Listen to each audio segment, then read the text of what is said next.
Hi everyone. So in the last video we have seen how to add a demo machine type under a machine type. So in this video we are now going to add a machine. In order to add the machine, click on menu button, then click on machines, and here you can see the previously added machines. In order to add a new machine, you need to click on plus icon. We will add ID as demo machine.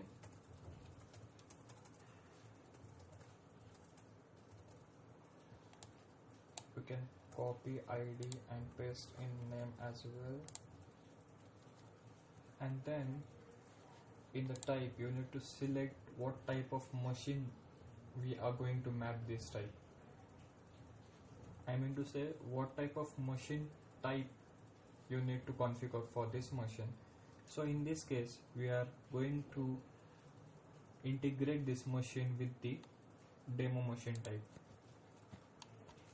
and at the right side of this page you can select the factory which has this machine and machine type.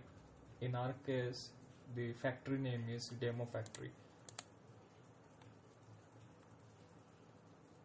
and the state is in use.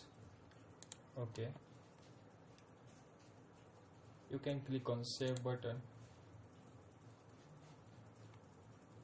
and if I click on back button you will see we have a new machine named as demo machine on this page.